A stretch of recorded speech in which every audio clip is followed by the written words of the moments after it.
community partnerships and community involvement, finance, and of course facilities. And so those are all the things that help mold us and drive us into the budget. And back in January, which seems like forever ago now, we went through and talked about the progress we've made in our strategic plan, which is now, really ending its third full year. And the plan is really considered to be a 3 to 5 year plan, and we're looking at it more in terms of 5 years. So we're making great progress in our strategic plan, and this budget works to support those goals. So we are, I think we're excited to present this budget. And Jim, you can go to the next slide. As Amy said, there was a lot of factors that went into this, and I also want to thank the supervisors, and really it starts with the teachers and everyone kind of letting us know the things that they need, and then going to the supervisors, up to the principals, and then up into central office. So it really is a team effort, and our goal is always to be able to maintain, not just maintain, but expand when we can our educational offerings and our opportunities for students. That's always our goal. This year was going, I would say, in a pretty good way. There were some things that went, and Ken will talk about some of the revenues versus expenses that impacted this year's budget. And it was. I don't think there's ever an easy budget, but in terms of some of the things that we were doing, we know we faced the state aid challenges, but there were some things that offset that. So some of the things were going fairly well, and then the big wild card really happened here. The interesting thing is, when the board passed the preliminary budget back on March 17th, we were just starting remote learning, thinking we were maybe going to be out for 2 or 3 weeks, and now we know that we're out for the entire school year with a lot of uncertainty as it relates to what's going to happen come September. Not only from an educational standpoint, but also from a statewide fiscal standpoint, budgetary standpoint. The governor announced yesterday, I'm going to paraphrase his words, that the state was on the verge of financial, I don't think he used the word collapse, but calamity or something to that effect. And it is. There's a lot of uncertainty as it relates to the state. So, that's really what we added this slide for, and this is something we've been talking to our staff about, the fact that revenues that we would normally rely on are potentially not going to be there this year. State aid figures, even though we've lost 400,000, could we potentially lose more? How does the CARES Act, the Federal CARES Act, supplement that? Will we go out again next year? Will we have to go back to remote learning next year? These are all questions that we don't have a lot of answers to necessarily, and that all puts a lot of, you see on that slide there are a lot of question marks, and that's what it does. We've planned for what we know, and we've also planned for what we can anticipate, but there's a lot of uncertainty here that we don't have a lot of control over. So we're going to present this plan, and we're going to do what we can to ensure that this plan is carried out. But any budget is just that. It's a plan, and we may have to adjust this plan moving forward depending on the circumstances that arise over the course of the next 6 months to a year. So Jim, if you can go forward. All right. So with that, I'm going to hand it over to Ken. He's going to take these next level slides. Kenneth. Okay. Thank you, Jim. First, we're going to start with state aid and our state aid history. And our Board of Education, we've been talking about this for some time now. As everyone knows, the legislation called S2 has really affected our amount of state aid and what we're currently receiving and what we plan to receive in the future. So this slide dictates a little bit of that. As you can see, the history from 2009-10, where we are close to $10 million in state aid, that for next year we're projected to be down to approximately 6.7 million. And you can see on the slide, of course, the individual years and what we've lost so far as state aid. So, and in most recently, from 17-18, you can see that totals over $1 million. Jim, you can keep going. Next.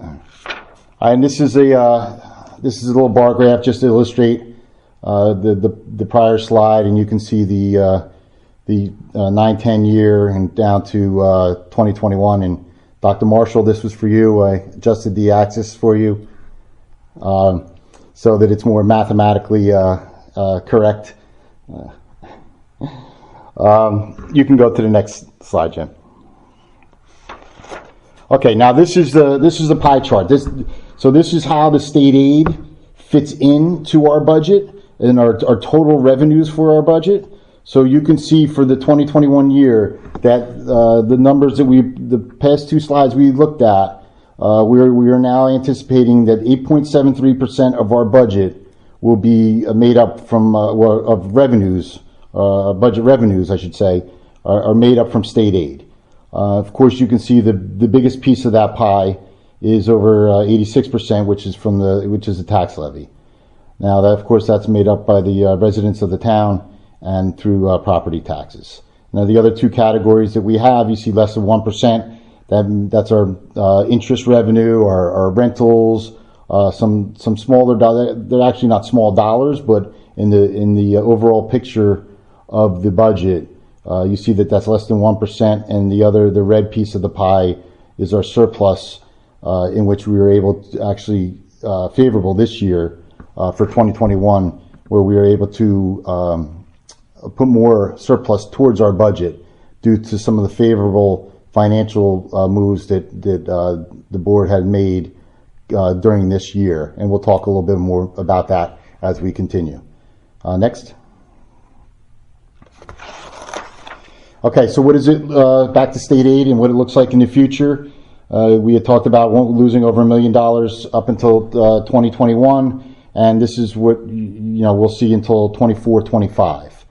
So in total, you'll see about another 1.4 million that we anticipate that we will be losing through the legislation, through the S2 legislation, and that's totals about a 31% reduction in state aid. We are working with other towns, such as the Bricks and Toms Rivers, that are losing a lot more than we are. But we're working with over about 100 districts throughout the state that are losing state aid and advocating legislatively to try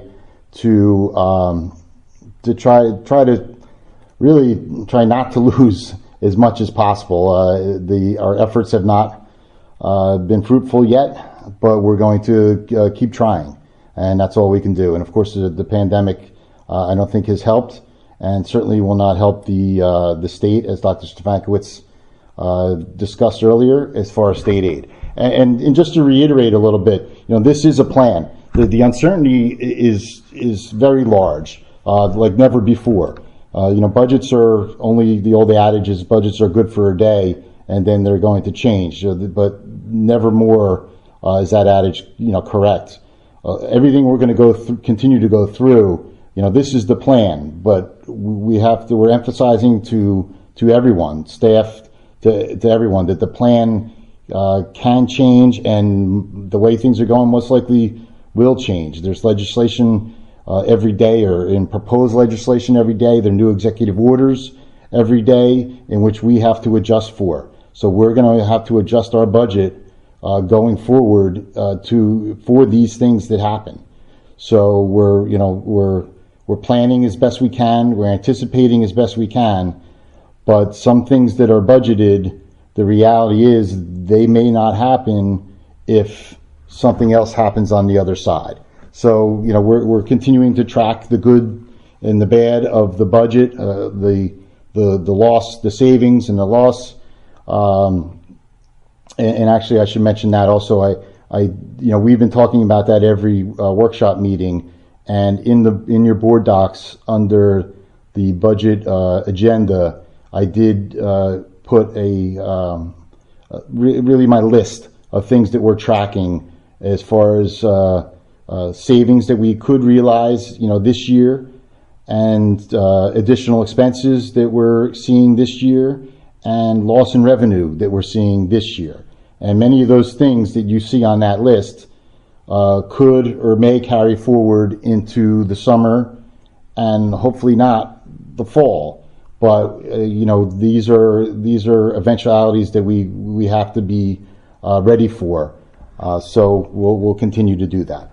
So back to our state aid picture. We're advocating as best we can, but we are looking at another $1.4 million loss until the 24-25 year. Jim? All right, so now we're going to go back to the pie chart that we saw for the 2021 revenues to now the projected pie chart on the 24-25, and you can see how some of the numbers have changed. You can see that our state aid is going down to about 6.5% of the budget.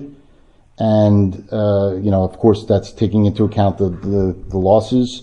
And you see that the tax levy percentage-wise, will go up to almost 90%. So it's putting more of a reliance on the property tax, on the homeowner and commercial, everything within the town, all property taxes, to fund the budget as we continue forward. Okay, next.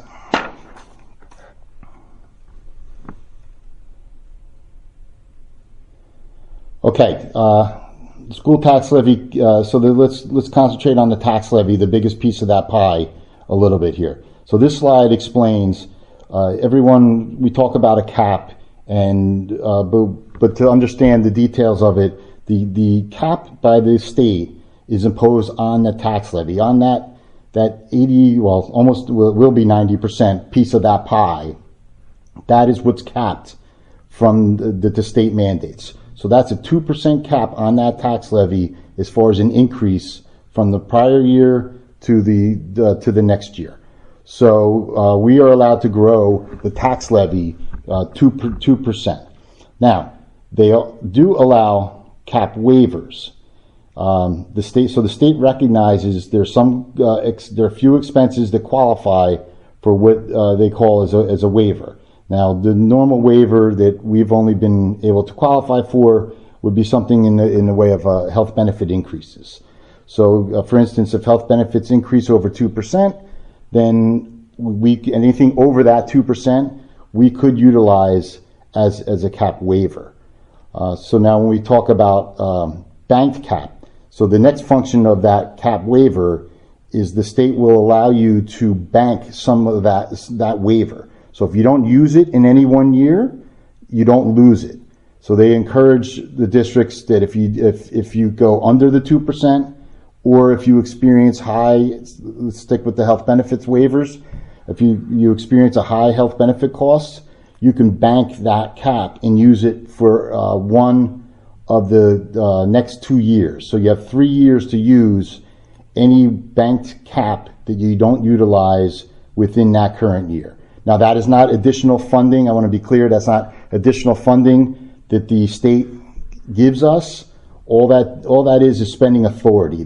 So that gives us the state allows us the authority to go over the 2% without having to go to vote to the taxpayers. So absent qualifying waiver, if the Board of Education and the district wanted to, say, raise taxes 3%, they would have to go to vote for that 1% difference in between the 2% cap and the 3% that's desired to be a total increase for the budget year. So as you can see in that third bullet, the banked cap that we qualify for the last 3 years for this upcoming year was about $1.2 million. So the taxing authority that we have for the upcoming budget, we could have exceeded that 2% cap up to 3.93%. Now, I can tell you that didn't happen, and we'll go into the details in the next slide, but I just want to let you know that. In the last bullet, of course, is just a little history. 6 out of the last 7 years of the tax levy increases have been below the 2%, at or below the 2%, and you see the average was about 1.56% as far as increases on the tax levy. And that 1 year we did have a 13 0.5% increase in our health benefits. So we did utilize that waiver that we were just talking about for health benefits in that 1 year. So, but the 6 out of the 7 years, we were under the 2%. Jim? Next. Okay, so the bottom line revenues for this year, as far as the tax levy increase, you see is about $1.1 million, or the 1.75%. So again, that is under the 2% cap. And the bottom line to the taxpayer, although there is, because of the ratables have increased this year, it certainly will vary on the home, the assessment of the individual's homes in the township, depending on how much the home assessment has increased.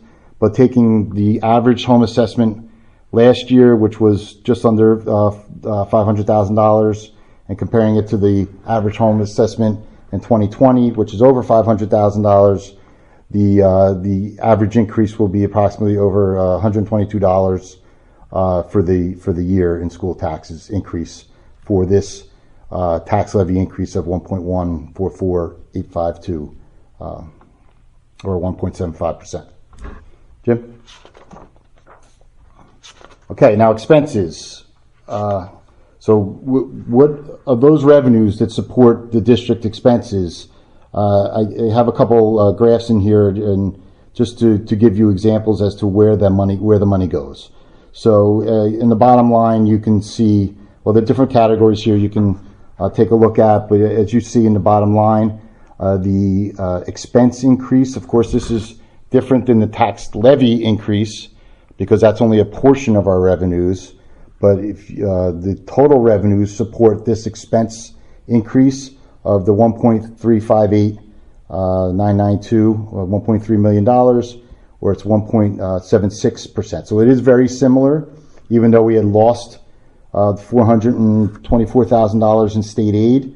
We were able to make up for that, and I mentioned that a little bit, with some of the favorable things we had with health benefits and through our surplus, that we had some savings in the current year in which we're able to appropriate into the next year's budget. Next.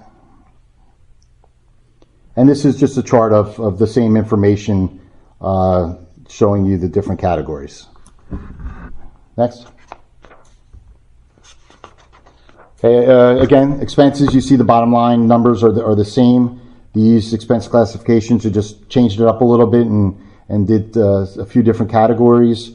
And the notable categories on this information in the next slide will be the wages or salaries and wages plus the employee benefits. And when you look at the column for the percentage of budget and you add those two together, you see that it's over 80% of our budget is costs are salaries and benefits. And so, of course, as we know, we're a labor-intensive industry, and the majority of the expenses in our labor. Next. And here again, you can see the two biggest pieces of the pie of what we just talked about, and it's just a different illustration of the same information. Okay, Jim? All right, positive factors. What good things happened this year to allow us to stay within that 2% and to allow us to do some of the things that we did in this budget, in which we'll detail in a few more slides. First and foremost was the medical. I mentioned how 13.5% increase can really devastate the budget. That actually ends up being more than what our cap increase is allowable is. So this year we were happy, we had a favorable rate change in which kept our health benefit costs stable, basically no increase. So that with the changes in the plans that we had made through the negotiations process last year, those two things put together have allowed us to keep a flat, although we had a small increase for their new employees we'll talk about, but for the current and the existing rates, we were able to stay flat on our health benefit increases, which includes our medical, prescription, and dental plans, and that's a great thing. So some of the changes that we were able to make as far as plan design and benefit levels and co-pays and utilization management and all of those things are really starting to come to fruition, really starting to really saving us money, and we hope that continues. And so that's a great thing. And also you can see the employee contributions also account for about 2.5 million, or just over $2.5 million in our total health benefit costs. Our gross health benefit costs are about $15 million, which is our second largest, as you know, as we looked at, it's the second largest line item in the budget next to salaries. So that 15 million gross cost, the employees pay over 2.5 million of that through contributions to their benefits. And then other positive factors, we continue to see the benefits of the energy savings programs that we've participated in both rates and in equipment and things that we have done. Solar panels are an easy one to illustrate, and you see some of the money we save in both electrical savings in every year, and then also through the renewable credits, the SRECs that we sell every year. So that's a good thing. We'll talk next couple slides. We show that a little bit more. But the other thing this year that was a great thing was Alyssa's Law. Now, and again, we talked about planning and that hopefully things haven't changed or will not change. But as of now, as far as I know, the state will still be funding $189,000 through Alyssa's Law for allowable expenses regarding security and communications. So we have money allocated so that those monies will support some of our expenses in those areas. So that was a great thing to receive $189,000 from the state to aid us in our budget expenses. Next.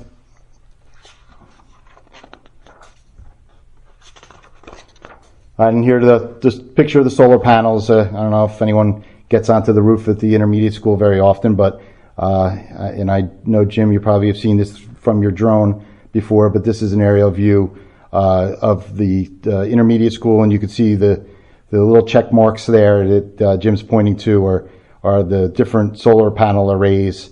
That's about 275 kW system, which generates the over $300,000 in SRECs, and it is a great thing. So that payback was about 4 or 5 years, and we continue to see positive things for our operational costs for our electric bill due to the solar panels.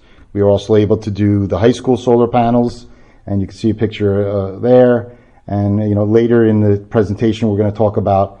We hope to continue our solar panel program that we started years ago. Last year, we did have to take a year off because of some budget difficulties, but we're hoping to again, we plan to continue with that. Hopefully that will not change due to the pandemic. Okay, so what do we do? Just quickly on some budget control efforts.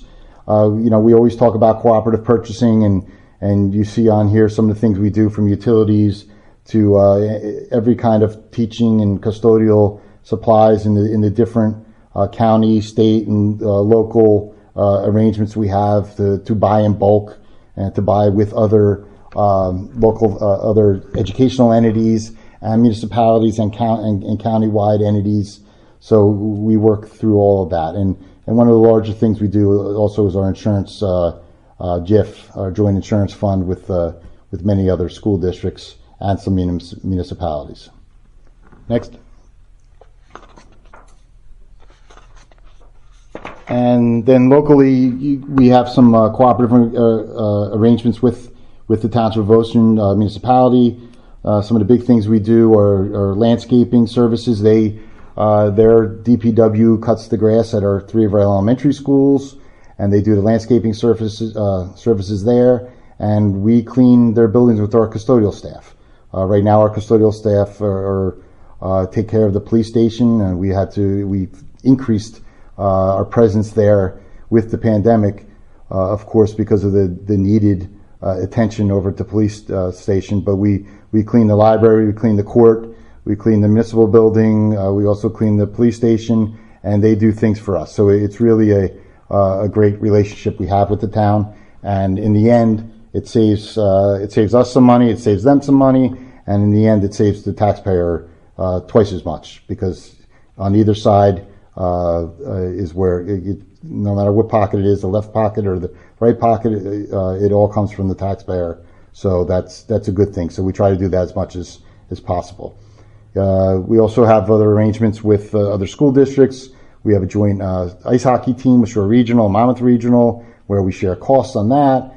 We also we perform mechanic services for the buses of Long Branch, so we get credit and they pay us to do that. Deal School, we supply them with the cafeteria services, so we're paid to do that. So all these things that we try to share.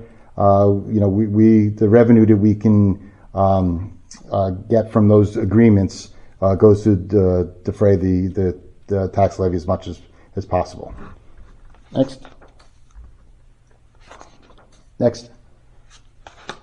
Okay, alternative revenue sources, and again, a lot of these are. We hope that many of these things will happen in the upcoming year, and we don't know if they will or will not, but we're hoping. So we have a sponsorship policy that we've worked. About $30,000 a year, where we're able to sell advertisements to local businesses on many different publications throughout the district. My favorite is the Gov Deal Surplus Auction. It's an electronic auction where everything in the district that if we no longer need it before it goes in the dumpster, it goes online, and you'll be amazed what people will buy. And so it is a great thing, and every dollar that we can make by putting our equipment or supplies that we no longer need, we put them online, and any dollar we can make goes to helping out the tax levy. Facility rentals are a large thing. We have some large revenue that comes in over the summer. Now, whether that's going to happen or not, we don't know, but we're trying to be prepared for that loss of revenue. So again, these are things that as a Board of Education, we'll be talking about through May, and hopefully by June we'll have a clearer picture than we do now. But we're going to keep looking at it. School bus advertising, we've had ups and downs there, so that's something we continue to do. And just wanted to mention on some of our recent grants, the Perkins grant is and I don't know if Dr. Stefankiewicz wants to jump in on that, but that's something that's just coming out. Yeah, if you'd like, I can certainly add to that a little bit.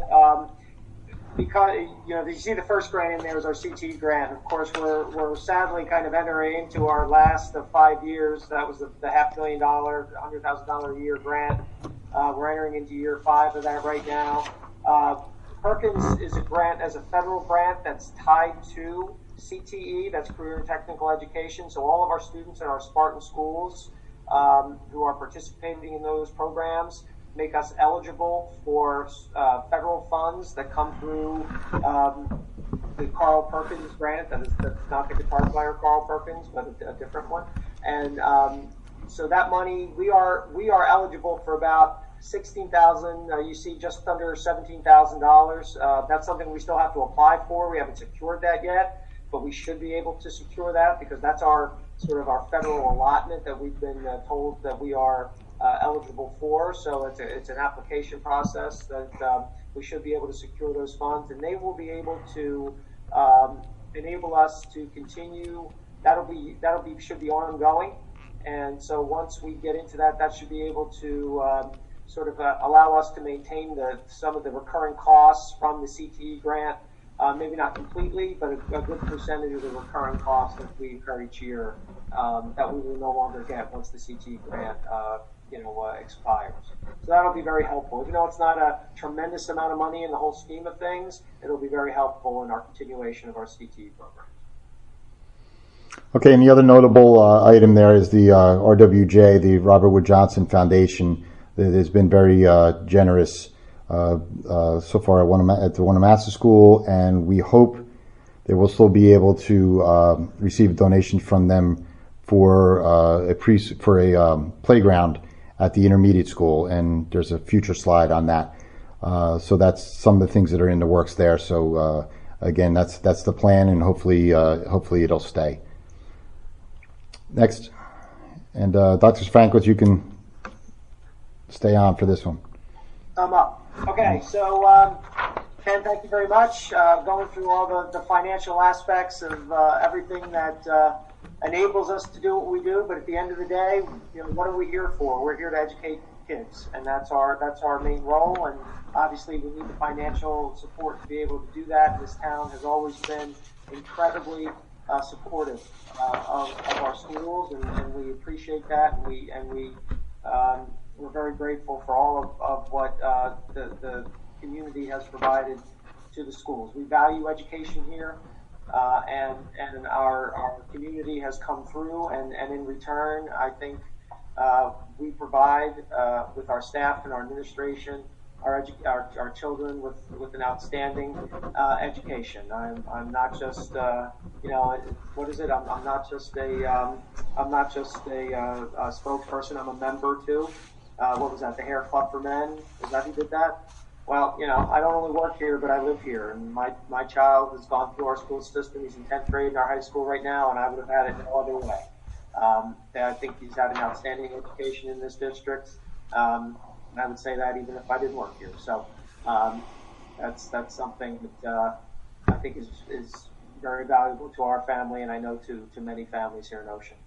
So, first slide, just wanted to highlight a couple of things. I mean, going back to, once again, what seems like an eternity ago, back to October.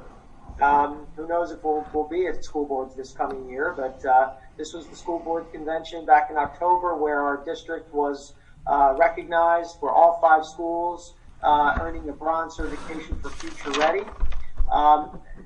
Little did we know at that point just how important being Future Ready would be. I think we're living this. We were living it before in our classrooms, and now we are really living it by the fact that we are delivering remote learning. And overall, in a world that has been completely changed upside down practically overnight, I think that there are so many positive things going on as far as remote learning. Our staff, and hey, this is Teacher Appreciation Day in Teacher Appreciation Week, and I'll not just say teacher appreciation, I'll say staff appreciation. They've done an amazing job. Our parents have done an amazing job. Our kids have done an amazing job. So, never has it been so, I think, apropos to call us a future-ready district, because what we're delivering right now is everything all about being future-ready. So, Jim, you can head to the next slide. Just a reminder, last year we went through the CUSAC process and we did very well in that process, and the Department of Education at that time designated us as a high-performing district as per the CUSAC model, and we're slated for CUSAC review again in another couple years. However, that may be pushed off because of the pandemic, but we'll see how that goes. But just a reminder, at least of what the Department of Education thinks of us. So it's good stuff. James? All right, another key to this past year and moving forward is the preschool initiative.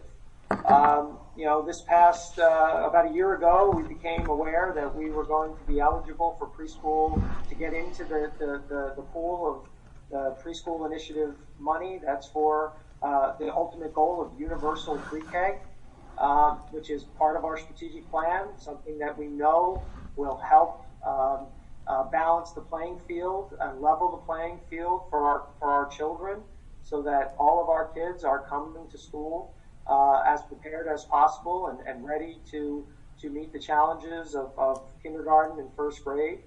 And so back in September, as you recall, right after I think it was the first day of school, the first day of staff being in, we received word that we were getting $600,000 in aid to begin our expansion of preschool.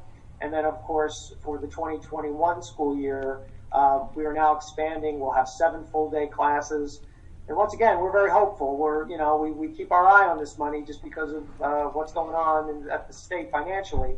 But we're very hopeful that, we'll continue to receive the money that we were told we were going to get this year, which is just shy of $1.4 million for preschool expansion. So that's, in under a year's time, that's securing just shy of $2 million for the district for state aid. So as Ken said earlier, we have been, I think, extremely aggressive in going after aid money, or grant money, and we've been very successful of bringing in, well over, $2.5 million over the last 5-6 years, which has been really, a tremendous help to the district. James.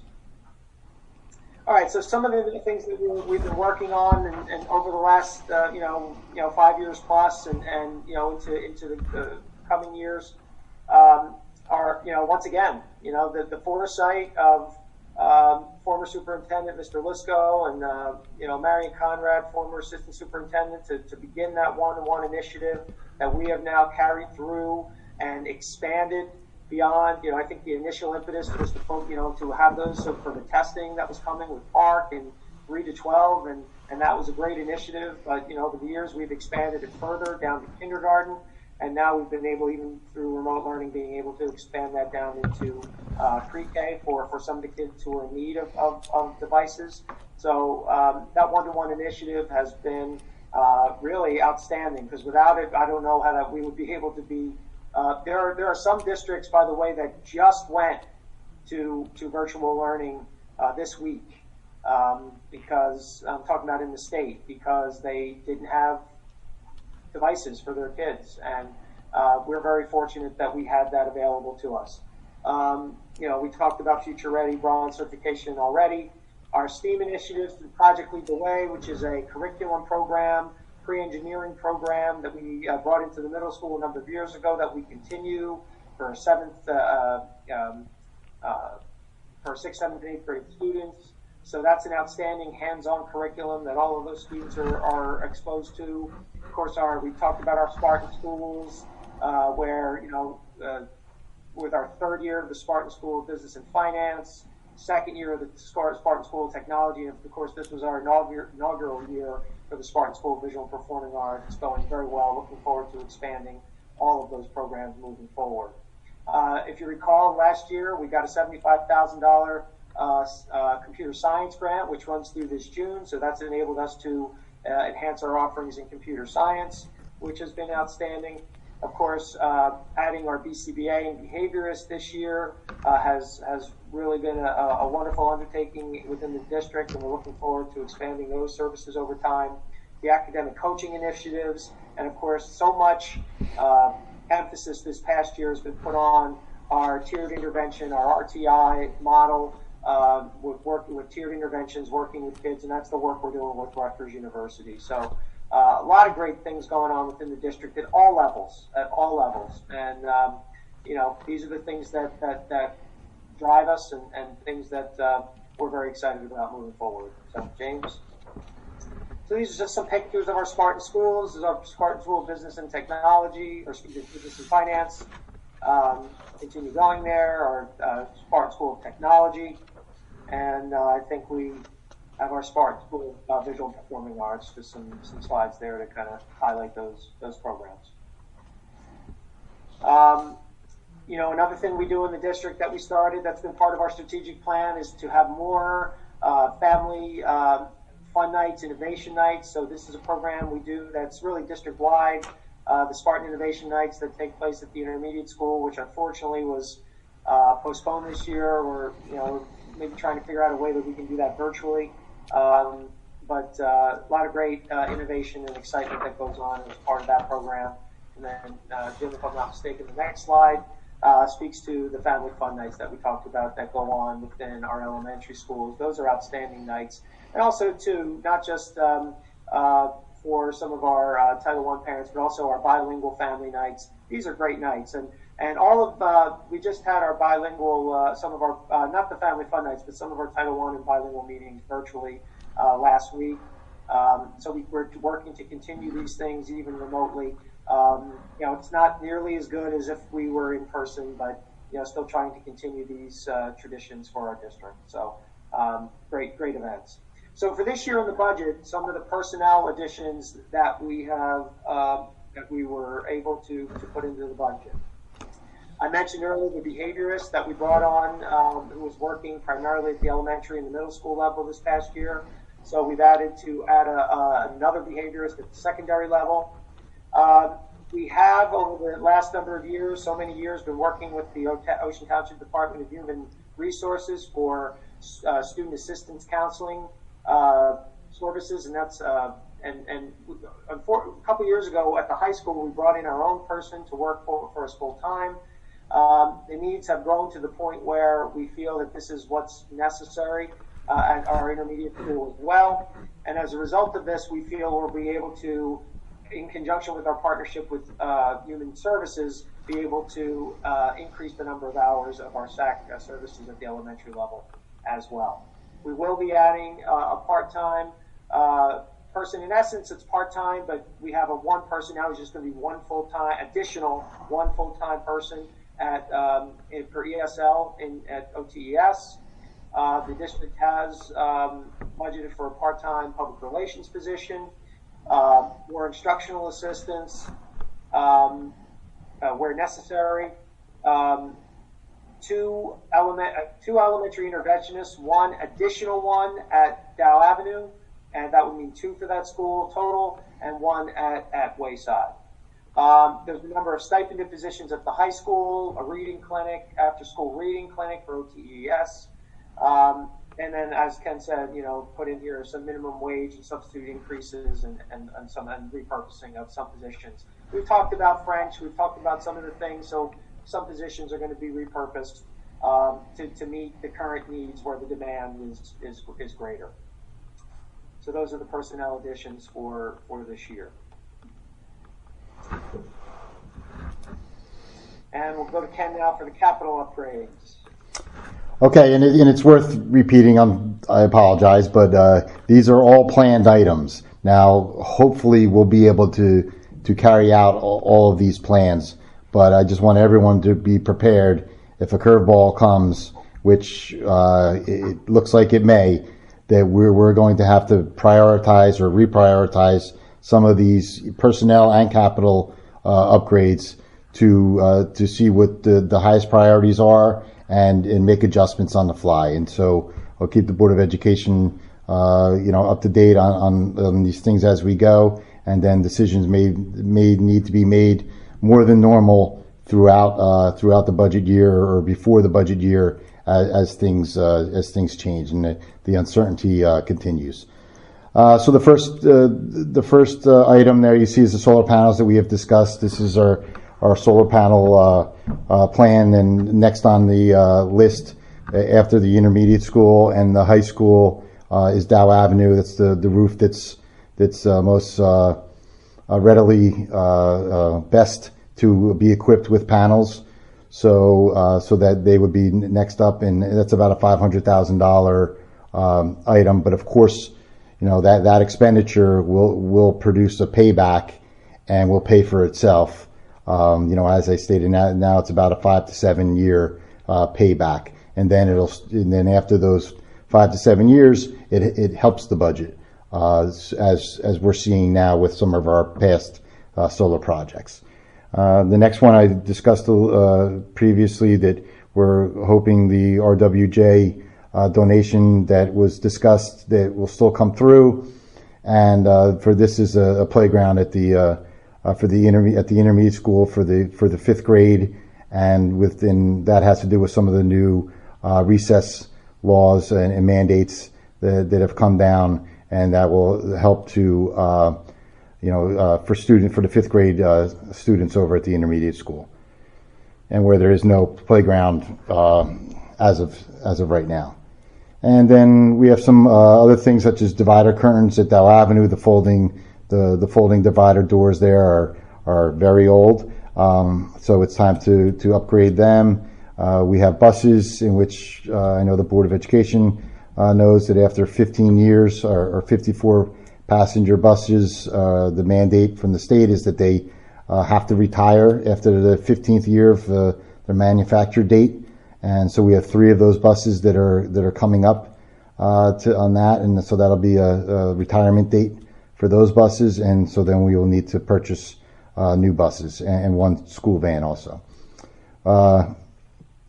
Some various lighting upgrades that we try to do in-house. We have an in-house electrician, so we try to upgrade to some LEDs, again, to in line with our energy savings programs that we attempt to do every year. Just buying the materials ourselves and saving on labor and using our in-house staff. Of course, maintaining our facilities is a priority.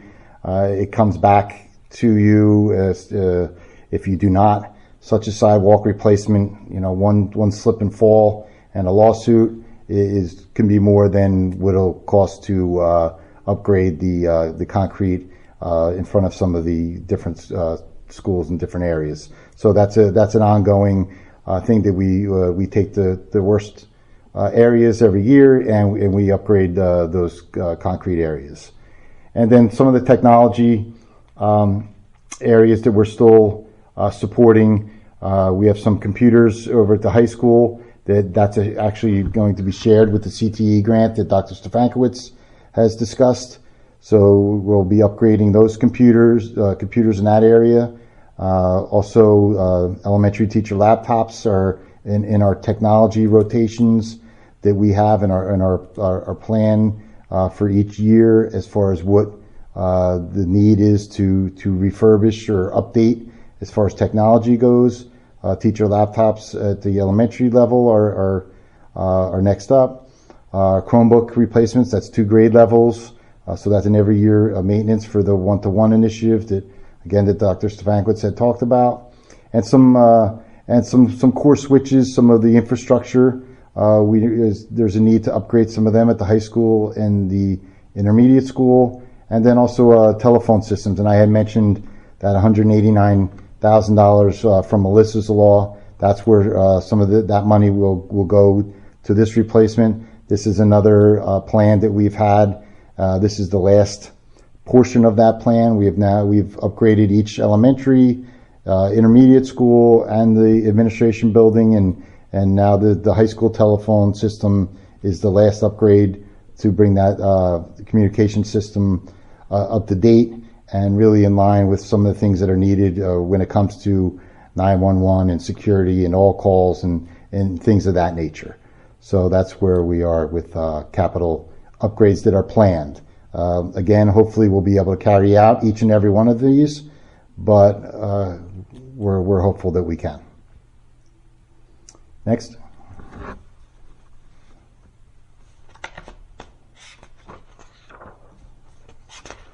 Okay, so obviously, when we do these things, we don't do these things to wind our way up in U.S. News and World Report Best High School Rankings. That's not what drives us. I don't know if you've recently seen Bad Education on HBO, which is an excellent show. If you haven't seen that, if you have that show, seems to be very important driving the educational rankings in that district. And in the meantime, people are stealing millions of dollars. That's not happening here. However, what I can say is that in a state which is considered, if not first in the nation, certainly top 2 in the nation for education, we just recently found out that U.S. News and World Report, we rank in the top 40% of high schools nationally as per their national rankings. So, I never get too high or low about rankings because a lot depends on so many different factors. But, obviously these are nice recognitions and when you get them, we talk about them and it's something to certainly be proud of and for all of our staff and everybody. And I always feel like even though we talk about, it's often the high schools where we're getting these recognitions, if not for the great work that's going on K-8, the high schools, wouldn't be able to get these rankings. So all of these recognitions are really, I believe, K-12, pre-K-12 recognitions. So, just some recent ones, U.S. News and World Report, top 40%, and NJ Monthly, which I think came out about a year and a half ago, which is still the most recent, up 35% of high schools in New Jersey. So, good stuff, and congratulations to all of our staff members and students for those accolades. It's really always good for the students in the community. And then, just a reminder of how our district communication, this past year we overhauled our website. I think our website has had great improvement in terms of the navigation of our website. So we've seen good things there. I think our district communication, in terms of the translation, pretty much everything now that goes out in both English and Spanish, which is our bilingual program for the district, Spanish. The amount of people on Twitter in the district is, and Twitter really is the social media for education. A lot of great things going on the day-to-day classroom things that are going on. I think she's on here, Lisa Hanna, and all the class advisors, I think have done a great job maintaining the Spartan Spirit Days, and that's been a lot of fun going on in this world of virtual and remote learning. So, good stuff there. But we maintain Facebook. Ms. Walden's office has been producing the newsletter that we've been sending out each week, and everybody's been contributing to that. So, the communication in the district, I think, has certainly improved over the years, and we can always get better. There's no doubt about that. But I think we've seen a lot of improvement there overall across the board. So these are the great ones. Can I jump in really quick? I just have a quick question. I must have missed it before. I don't know who that is. I'm sorry. It's Christine Vinegra. Sorry. Oh, I don't know. That's up to the board. We're not in public comment at this point. Oh, okay. Yeah, we're actually going to be in public comment in just 2 slides. So if you can wait just a minute, that'd be great. Thank you. Okay. Next slide. Here we go. Questions and answers. So, we're happy to answer any questions related to the budget. Does the board have any questions before we go into public? No? Good? Okay. All right. Do you want to start with Ms. Vinegra and then we can go back to Jim? Yeah, that's fine. Okay, go ahead, I ma'am. have plenty. Okay. Sorry about the noise behind me. That's okay. Quick question. So you were talking about, which I think is great for the district, hiring another BCBA for the middle school level. Yeah. Okay. Now, I'm not sure if that's the level. I mean, I'm not sure if that's the placement, but definitely another BCBA. Yes. okay, just because the BCBA that we currently have is amongst 2 schools with 6 classes, and then we have a behaviorist who's designated to the middle school and then having a behaviorist go there. So I was just wondering if if this new behaviorist position would be able to go between schools to help out the one that we have at the elementary level, because we're clearly needing it for the population that's coming in and that we have. And I know we have the behaviorist who's not a BCBA is working at the middle school level, and then to add another behaviorist there, that's a great combo. But then the elementary level is still kind of seeking help. So I'm just curious, are they going to be able to float around, or? Yeah, I think, and if I'm not mistaken, because we've had our current behaviorists, not necessarily tied to one building. I think we've tried to bring them, where needed. And it's one person, so you're right. I mean, obviously, there's more needs than one person can address district wide, and that's why we felt it was important to bring in another, even while we're in a place where revenues are tight. But I think what would be prudent is to have the flex, someone may be assigned to a place, but I think we need to have the flexibility. Okay, that's good. No, and that's all I'm asking, because, you don't want to have to say like, oh, they're assigned to just this building or this particular, group of individuals, but if we can have like floating behaviorists, that would be awesome. Yeah, I mean, I don't, actually, Jen, I think Jen's zone is on. If you want to add to that, Jen. Yes. I can't Yes. see. Hi, I'm happy to address this. So the BCBA is going to continue to oversee the MD programming at the elementary level. We have a behaviorist this year that was originally just for the intermediate school.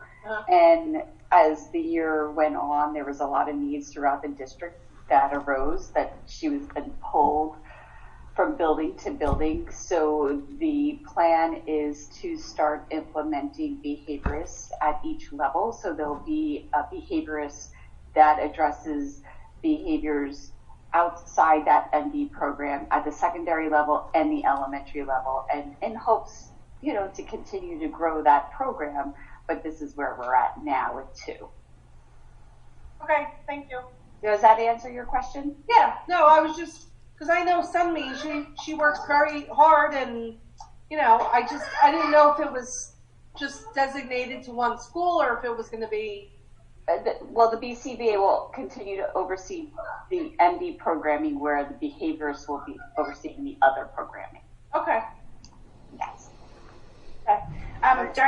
During public comment, if you, I know Mr. Dietrich has a bunch of comments at this time. If there's a comment that somebody has or wants to ask a question, if you want to message Mr. Dietrich, he will control it so that we don't all talk over each other. So I'm going to let Mr. Dietrich ask some of the questions. And like I said, if anyone else has one, please use your chat to message Mr. Dietrich, and that way we don't miss any questions.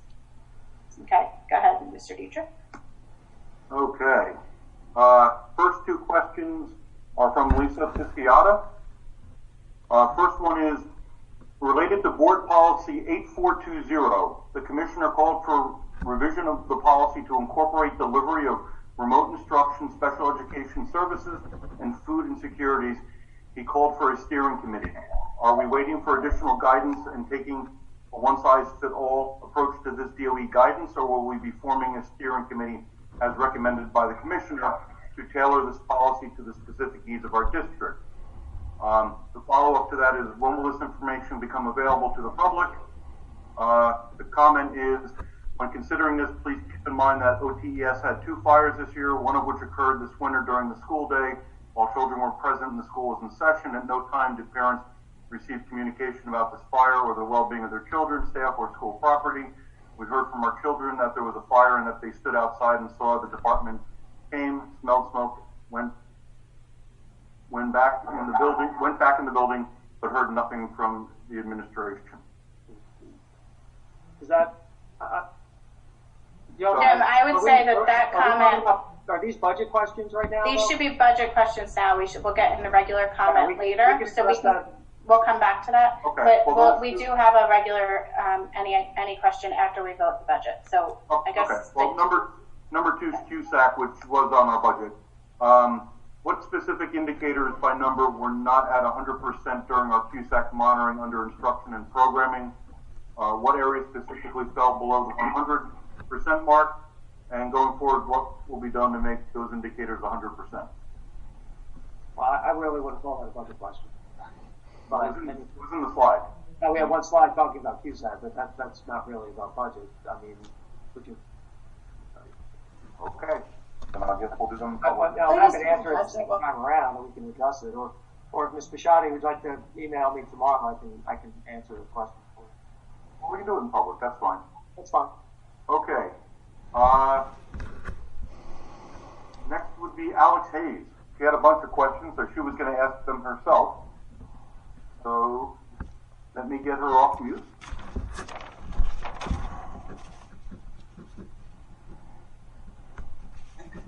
Oh, okay. So I do have a bunch of questions. Some of them are just, one word or one sentence answers. So, and some probably are not.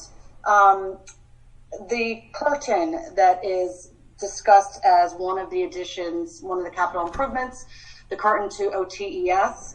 I'm just curious because I could not find in two spots that I looked for a line item how much that curtain is going to cost. Can you describe it a little bit more? And just curious if the teachers were consulted. I mean, they have like 80 years in between our OTES gym teachers, wondering what their thoughts are on what you guys are planning on buying. Because the one that is there now is kind of rigid, so I think that one works well. So I'm wondering what the rest of those questions are. I can answer that. The current gym divider door does not work well, so it is it's becoming an issue, or it is an issue that there is a need to replace that, and the replacement is approximately $17,000, and it's a typical gym divider curtain that divides the gym that we have in many of our other buildings. As far as the teachers' input, I am not sure about that. I know the budgets come from the requests come from the principal and the teachers. I am not sure what exact conversations that they have had regarding that, but it did come from the request came from the building level. I'm just wondering how a curtain, divides a gym in terms of sound qualities, and kids don't have full control over their, movement at all times like a high schooler would. I could see a curtain working in a high school, but $17,000 for a giant curtain with a bunch of loud children in a gym kind of doesn't seem perfect for me. So I would love to know more information about that curtain as we proceed. Another question is improvement for instructional services is going up about $20,000 in the budget to $1.18 million, and staff training services is going up only $4,000 to $101,000. Teachers have been begging for professional development and outside instruction. They've been begging for additional materials. That doesn't seem like a huge increase in the budget, so I'm wondering if you can address why those increases seem so minimal.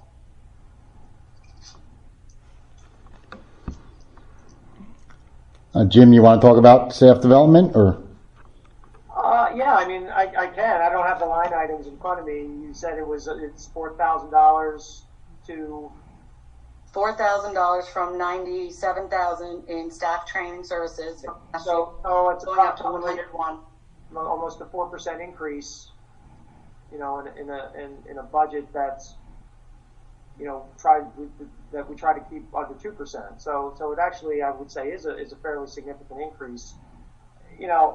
We've stated a number of times that as a district we have made absolutely a decision to limit the amount of outside professional development that people can attend. It was not proving to be the most effective way and efficient way of spending our funds. All of our staff does get a significant amount of professional development each year. But I would think almost a 4% increase in that line item is I think is a pretty good increase. Okay, I respectfully disagree.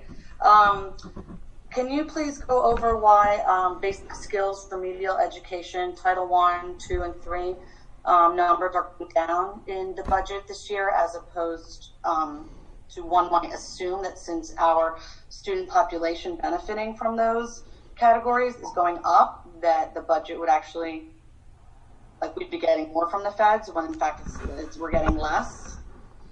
Bilingual education is only going up a small bit, only about $40,000, when our bilingual student population is growing exponentially.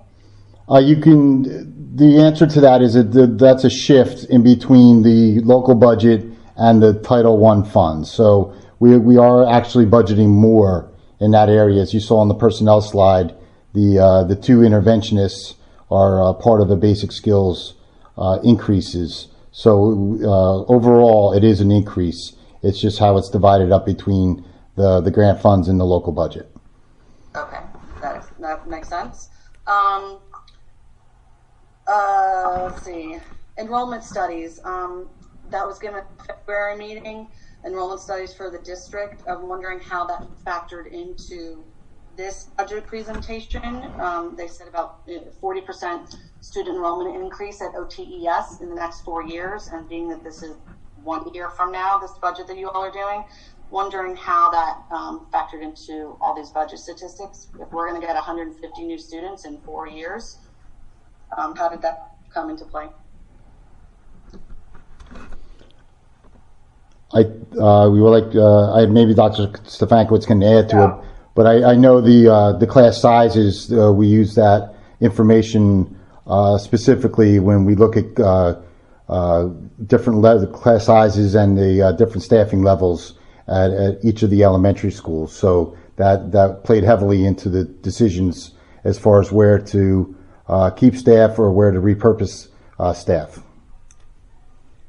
Yeah, that's really it. I mean, as we've talked about many times, the class sizes at Dow Avenue are overall very low, and so we certainly can absorb more population as the class size is still remaining very manageable. If it proves to be that those numbers come to pass, then we'll need to make adjustments for staffing to address that. But certainly over the next couple of years, we have enough staffing at OTES to take additions to population. Okay. The legal reserve went from about 5 million to 3.3 million. That's a difference of about 1.8 million in 12 months. Can someone explain how that line item was 1.8 million and why there's such a difference with that money? Sure, that is our surplus, which we spoke about earlier in the presentation, where we were able to appropriate more money towards our budget for next year, and which helped to alleviate the $424,000 we lost in state aid. So you can see that the budget appropriation from surplus is higher next year than it was in this current budget. So that's what that is. You're looking at the recap of balances, I believe. So that's what that money's going towards. It's for the budget for next year as a revenue. So you're shifting some of that money to another spot to take up some loss in other means, rather than, it doesn't mean we spent $1 million on court cases and attorneys and blah, blah, blah. No, it's actually not an expense line item, what you're looking at. It's going to our revenues. It's our surplus or our fund balance. And that's why it's called a legal reserve. And so that money is going towards next year's budget. If you remember back in the presentation, that little red pie, there was about 4%. That's what that is. That's money that is being appropriated to support all of the expenses that we've talked about, but it's part of our revenues. Okay, that makes sense. Thank you. When does the OTES reading clinic start that's mentioned in the budget? And when is the timeline for the door replacements in the capital improvements, specifically for OTES? The reading clinic would start, with the new school year. And what is it like? Kids that are identified as needing help in reading, or can parents sign up if they want? Is it once a week? Is it free? Yeah, it would absolutely be free. That I think some of those items would be questions for Dr. Ryan. It's how she would want to structure it within school. I think it will work similar to how the current homework help works now. I think that's the idea, and it would serve. I don't think it would be. I think the idea would be to really kind of focus on those kids who are in more need of assistance as it relates to reading. That's my understanding of the program. But if you want to reach out to Dr. Ryan, I'm sure she could provide you with the exact specifics. Okay. When will you be advertising for the public relations position? What will that person be doing? Is it just going to be social media? And have you looked at the strengths of current staff members? And can we say that there's nobody on the administrative staff that can just pick up some extra work in public relations? I'll let the board answer that question. sorry, can you say that? I missed the first part. It's okay. When is the public relations job going to be posted? What is that person going to be doing? And can you say that that everyone at district admin office has been looked at to see if they can't just shift some responsibilities or take on additional responsibilities so we don't have to have another position? Well, I think it's a newly budgeted position, so that we haven't completely done a job description for. It would be in the coming school year, and it very well could end up being something that somebody else would, or somebody within the district would end up doing. They would help with our Twitter feed, our Facebook, to make sure that everything is consistent over the district between the schools, and just help with, all public relations questions that we have. Well, yeah, let me just, can I just answer this first? Sure. Some of the comments over time has been that that we're not communicating as well, not giving out information as fast. And in our own internal discussions, it was also kind of discussed that a lot of people already have a lot of assignments. So we definitely want to make sure we're doing it right with people who have experience in this and who are intuitive around this. And so, of course, I think we're going to give people the opportunity to spread their wings and maybe go into this, but we want to make sure we're getting it right and making sure we're hitting this out of the ballpark and communicating better and sharing information better. Absolutely. All right. Do you have more, or we have? Okay. I think I have two more. Okay. The timeline for door replacements at OTES, that wasn't answered. I can answer that. All timelines are up in the air right now. Again, the uncertainty, we'll be prioritizing all maintenance items and everything in this budget, like I've said a few times now, and we will see what can wait, and it will wait. Because we do not know if the state aid that we've been promised we are going to receive, we do not know cash flow, whether we're going to be able to make payroll. There's a lot of uncertainty. So doors, solar panels, things of that nature will wait until we're sure that we can afford to do them and that we do not need to reappropriate that money somewhere else to make payroll and to do the essential, to carry out the essential functions of the district. So again, as I've said, unfortunately, I can't give you a timeline because it's very possible that it won't happen. It's something that we're going to have to go meeting by meeting and see what we're able to do and what we're certain that we can do, and then approach it that way due to the federal and state uncertainty. There's no other way to put it. Okay. And my last question for now is what, and I guess this is for the superintendent. In October, it was mentioned that the district will be looking at what some of the other schools are doing correct and perhaps OTES could benefit from in terms of why our test scores are significantly lower than the other two elementary schools. What in this new budget is addressing specifically how to increase the academic performances of our students at OTES? Well, I think that the addition of another interventionist speaks to that. I think maintaining the sections, we have retirements at other elementary schools that we could have made the decision to cut sections out of Bell Avenue to move teachers over to other elementary schools to cover those positions. That would have raised class sizes. We made a conscious decision not to do that, to keep the class sizes lower and more manageable to address the specific needs of those children. So I think those are the two main things that, everything we do is constantly ongoing. We talk about the RTI and the interventions, the work we're doing with Rutgers, and all of those things are happening. They've kind of, unfortunately, were put a little bit on hold because of remote learning, but they will be brought back up again once we start back up. But I think the two main things in the budget are that additional interventionist, that would take 2 for that school, which would be more than the other elementary schools, and the lowest class size in the district by a significant amount. Okay. That's all I have right now. Mr. Dietrich, can move on to your next person, please.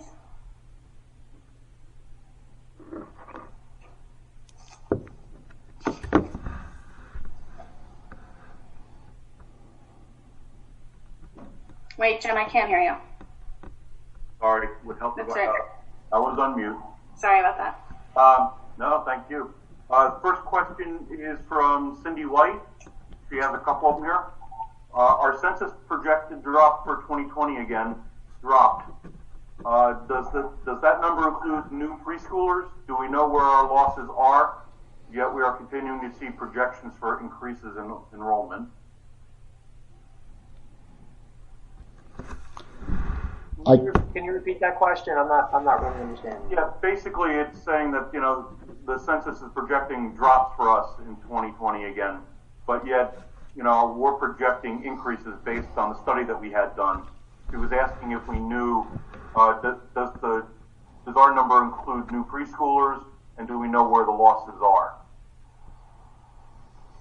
When you say do our number, you mean in the projection? Yeah, it does include preschool in the projections. It does. I'm not. Losses meaning in the census population, the overall population. No, I don't have an answer to that, but I do know that it does. The demographic study that we did does take preschool into consideration. Okay. She says page 15 of the presentation shows 4.09 million for vocational and special ed. Page 14 shows 4.7 for special ed out of district tuition. Is it both, or is it one or the other? They're subsets of each other. They're pieces, so they overlap. So the answer is yes. They're both. One is part of the other. Okay. And then what is the 240K reduction in general administrative line item, and does it correlate with the 240K increase in the special ed line item?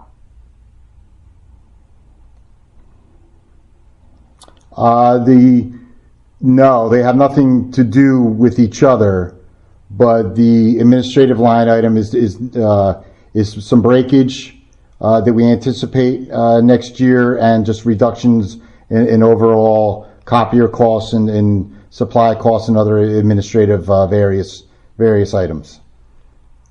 Okay. And going back to the out of district, we are projecting a loss of students in out of district placement next year. Have they left district, graduated, or are we bringing them back to homeschool? I am not sure exactly where. I think it was only one. Was it one less? I believe. I am not sure where the students. It's a mix, Ken. I'm sorry. It's a mix. It's a mix. Okay. Thank you. That's Jen's owner. Yeah. Further with that, for our out of office or out of district tuition is proposed to increase, yet our enrollment and student count has decreased. Our contracts for tuition increasing. Yes, absolutely. Okay, that was an easy one. Next one. There was mention in the press brief yesterday from the commissioner about possible funding for summer education support. Are we prepared and planning for all students? What are we planning for ESY? Are we planning for all students in the summer? Is that the question? Summer education. So I'm assuming it's those that need summer education. Well, I mean, we have many plans going on. I mean, part of the problem as it relates to the summer is we really have no idea what we're going to be allowed to do based on guidelines. The governor mentioned yesterday that he's putting a commission together to make recommendations related to summer. What we know, we don't know a heck of a lot more than what we know at this point. I mean, what we do know is that ESY is typically a mandated program, so we anticipate that extended school year will need to happen in some form. We are prepared to have it as we normally have it, but we are making contingency plans for if it needs to be delivered remotely and what that would look like. As far as some of our other programs, our high school credit recovery program would need to continue, but that's typically virtual already, so that would probably require too many changes. The other summer programs, I mean, we would love to have them all, it's uncertain. And if the question is, are we going to be able to provide something for every one of our students? I don't know if that's going to be possible. I mean, obviously, if the state is going to provide us with some funding to be able to provide, programs that would address, slide that might occur in the summer on top of already what's missing as a result of not being face-to-face in district for the last several months and for the remaining part of the school year. We will certainly listen to those conversations and be able to try to put something together. It might be very difficult to deliver instruction, universally throughout the summer, but we certainly will keep a close watch on what guidance we get from the department. Okay. Last one here for Cindy. She was just asking, back to the PR person, she was asking if we did a swap of a PR person for an instructional staff member request. She was just wondering how we budgeted for it. I think it was just an ad, right, Jim? My understanding, right, Yes. Ken? We just added. Yes, that was a part-time, no benefits ad. Okay.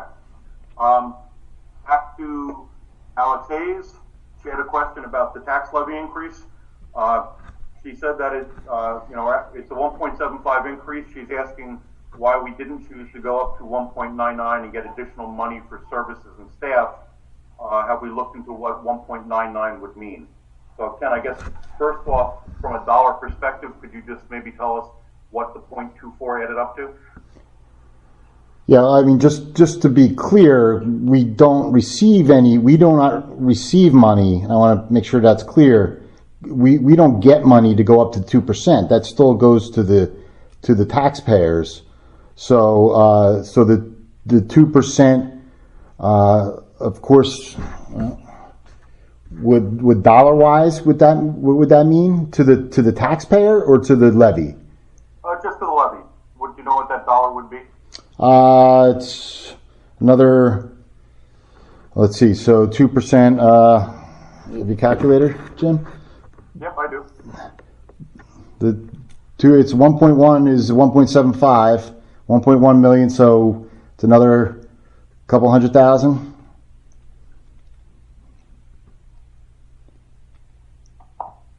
So 0.25%. 1.1 divided by 1.75. That would be 1.25 million. So 150,000. Okay, so 150,000. Okay. And that would be, of course, absorbed by the taxpayers in the district. Yeah. So I guess the question is, when we went through the budget, was there anything pressing that we felt we should have gone above it, or every year we draw a line in the budget, so I guess the question is, what would we have added if we had had a couple dollars more? I think that's what Alex is asking. I think every year it's a balance in between the taxpayers and the needs of the district, and you have to strike that balance somewhere. I'm not sure as far as the priorities go educationally, what didn't make it. I think that's what she's asking, but I don't know that off the top of my head, or that would be something educationally. What didn't make it, we'd have to take a look and see what didn't make it to draw that line at 1.75%. Yeah, look, generally I would say staffing we generally don't touch. If there's a need for something, that's the last thing that gets cut out of the budget, right? Yeah, we made no step. We didn't make any. Yeah, there were. The recommendations for the new positions were all. Yeah, we had some repurposing with retirements that may not get replaced, something like that. But we didn't cut people. Right. Okay. Okay. Next question is from Scott Paciello. Okay. It is stated that class sizes at OTES have purposely been kept small due to the special needs of the school population. However, the superintendent just stated when asked about taking the projected increase of school population for the next few years into consideration in regards to budget, it was just stated that the class sizes are small and that we have room in them. So are we keeping them small to accommodate the needs of that school population, or are we going to be filling them to capacity in the next 2 years? Well, it's potentially, the answer is yes. Well, next 2 years, you're saying? No, I don't imagine we're going to be seeing significant increases in the population in the next 2 years. What the answer really, if you want to say 7 years, the answer is going to be yes to both, assuming that those projections actually come to pass. You know, do we make a conscious decision right now to keep those class sizes lower? Yes, we do. That being said, with the prospect of increased population and with the prospect of continued loss of state aid, are we going to be in a position in future years, as we move beyond 2, 3, 4, 5 years, of being able to keep the class sizes that low? And the answer there is, we don't know, very possibly not. So, but in that being said, we are in a position over the next couple of years, certainly, to take in, to have those class sizes be increased to a certain degree, and still those class sizes would be very manageable. I mean, we have class sizes there right now, 13, 14 in some grade levels. So that's very low in comparison to many districts. So we certainly can absorb more population into those classes. If it ever grows to the point where we're now getting up to a point where we're not comfortable, then we would look to have either add staff, shift staff from schools, or you know, whatever we would need to do. But you know, for the foreseeable future, we don't envision that we're going to have, you know, an overcrowding problem at Dow Avenue. Okay, great. Any more, Jim? Any Yes. Yep. Somebody just no. Yeah, Ian, you're going to have to hang on a sec. I have one more question before you. From Alex Hayes,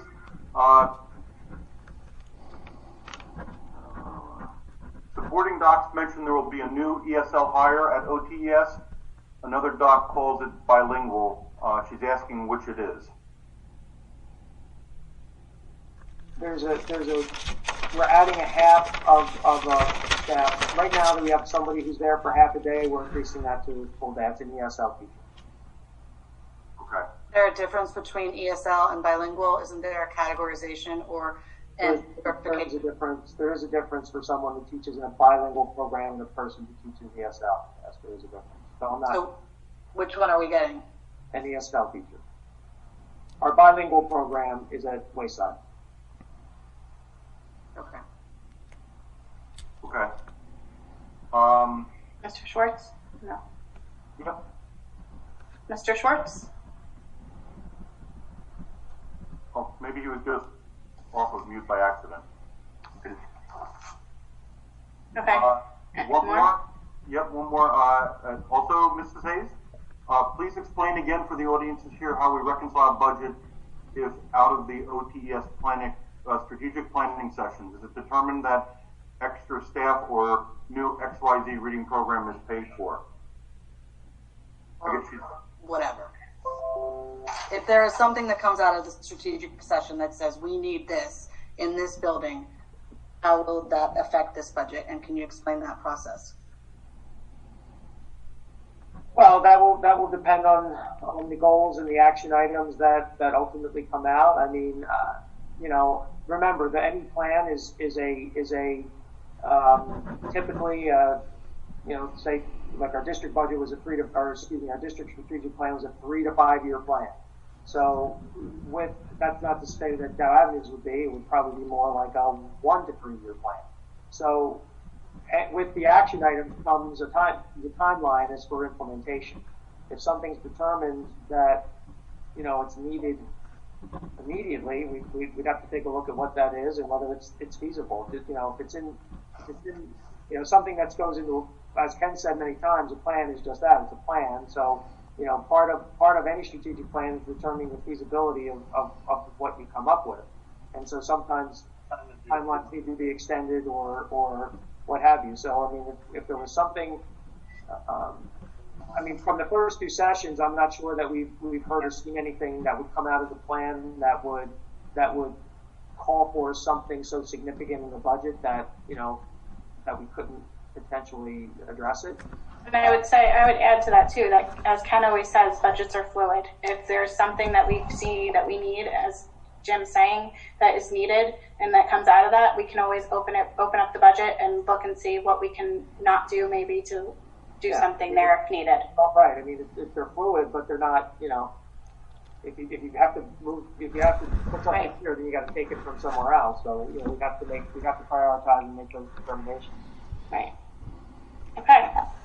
Are we good on questions, Mr. Dietrich? We are, Madam President. Okay. So I'm going to move on to financial management and resource services, Ms. Gilman.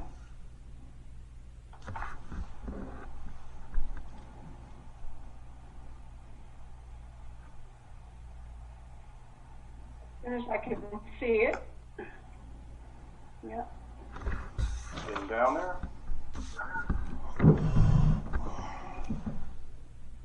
Yeah, 6.1, I think it is. There you go. All right. Financial management and resource. Okay. 6.1. Whereas the tentative school district budget for the 2020-2021 school year was adopted by the Board of Education, approved by the Executive County Superintendent, and the tentative budget was advertised in the newspaper of record, posted on the school district website. Be resolved that the Board of Education of the County Commission adopt the following school budget for the 2020-2021 school. 6.2.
program and they get declassified because we can test them and find out. But since we can't test them now, we can't do any of that stuff. So we have to have a program. Are you good or you need help? I gotta I'm gonna go back and get my stuff. No. Yeah. So I understand it may have this may be something that's come about in the last couple of weeks, but I think like we should have had that conversation. I don't feel like we've had that. So look, Kelly worries that I don't see that. Kelly worries that I'm defending Jen at all costs because of the union. Is she not? Between you and I, is she not like it? No, she does look Jen. She's concerned. She doesn't. She's not sure that she's the assistant superintendent for beyond next year. I mean, like the notes, personally. Does she think she does a good job, or I think she's not? I think it's back and forth. I think there's some things she does well, and there's some things she doesn't do well. I think if this was next year at this time, she would, like I went to Kelly and said, are you comfortable? Because she said this to me, that she thinks Jen should get work there next year. So I said to her, are you comfortable with me saying that we, as you, Kelly, me, all believe that Jen should get another year? And she said she's absolutely comfortable with that. But, just so that it's clear she's not sure that, I said, well, I'm not going to get into that. But I said that to the board. I have told them that we don't know beyond next year. That next year is a very important year for Jen. And I believe it. I love Jen personally. I don't think she's a rock star as it relates to this position. I think she's done some things well. I think she's done other things not so great. And I don't think she's a rock star. I need her to become the rock star. If she doesn't become the rock star, I probably can't recommend her. I probably just can't. Because it wouldn't be fair to her. It wouldn't be right. It wouldn't be fair. So putting her into her fourth year, look, I think I can buy the union. I think if I talk to Mike Riley and I can say, Mike, we're working on it, like, I can't do a vote, I'm going to give you Ryan. I'm going to get rid of you, Dr. Ryan, for you, okay? Don't bust my balls about Jen. I need another year to determine what's going on with her, and then we'll see where we are a year from now. And it's that simple. And I already told Jen, I said, Jen, I'm pretty sure I have the votes for you this year. But if you can't, if we're still dealing with this same shit a year from now, I'm not going to have the votes. I'm not going to have the votes. Yeah, hopefully they just don't feel empowered because of the Dr. Ryan results. Well, I'll be shocked. If they show up next week when we're doing these votes, show up with some no confidence vote to try to impact the vote. Like there were a lot. There was 77. Yeah. They were all staff members. It's 50. There's like 50 people, and a lot of Dow Avenue people. A lot of Dow Avenue people. I went through it. Because of the grievance thing. Yeah. So were there more than the three parents, Paciello, the Flamingo? Yeah, there were a few, but not a ton. It was mostly staff. Cindy, I mean, there were a bunch of admin. I mean, there were probably I don't know all the names. There were probably 20, I counted. I want to say there was probably like around 50 non-admin board members. So it was probably like 25 board members and admin. And then there was all the principals were there. Right. Jen, Kelly. Supervisors, Melissa. Yeah, Melissa was there. You was there. Probably good.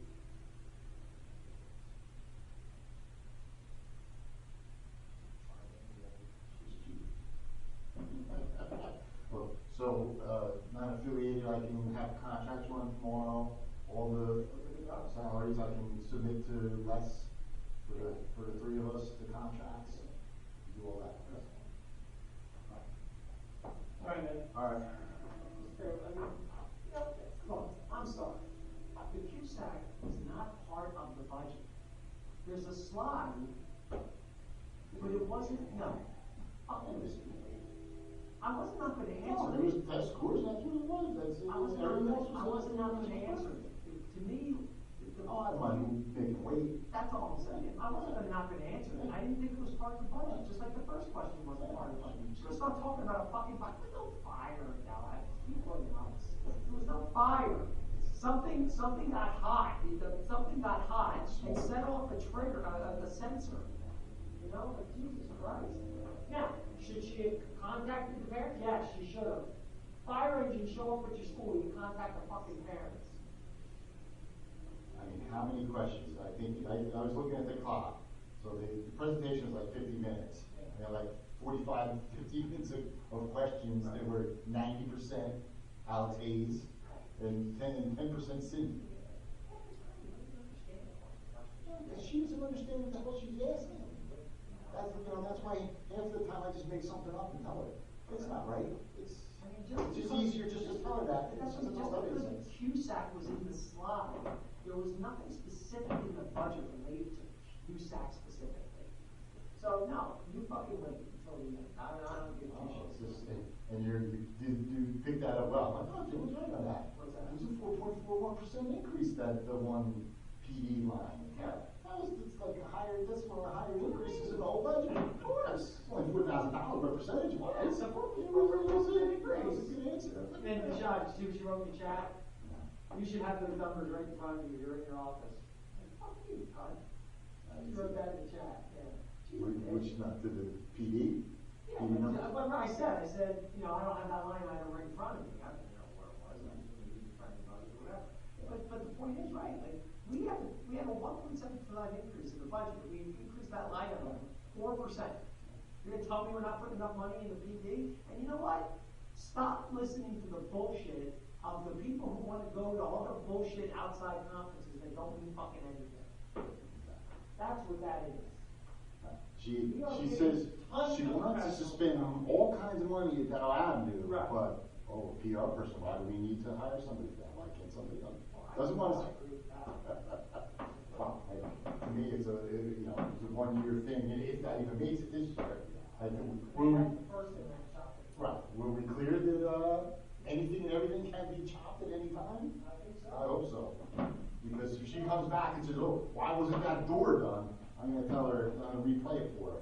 Say, you know what, the door didn't get done because we had other priorities that need to get. So why don't you say that? What's that?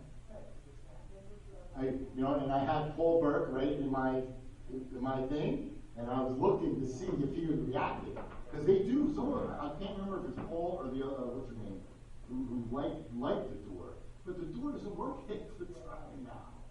So I was wondering if he was gonna, and she's questioning her. They don't make those doors. They don't service those doors. They don't repair those doors anymore. Right? It's 1962 installation. I mean,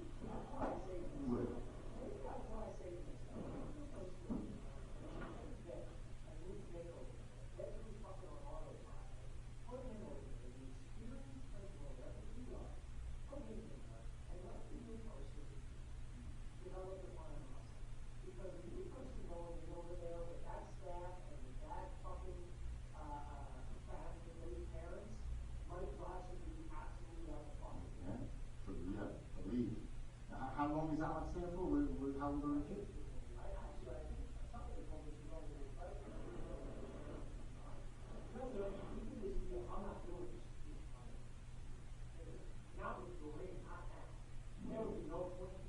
You have a new person come in, you could always justify it saying you want the new person to lead this, to get their ideas, to get everything. You're going to do a strategic plan with that person. Well, I can take the first two things. Give it to them as input. Yeah, it will be given their input so that they have a valuable input. But this person's going to have. No. I was also thinking maybe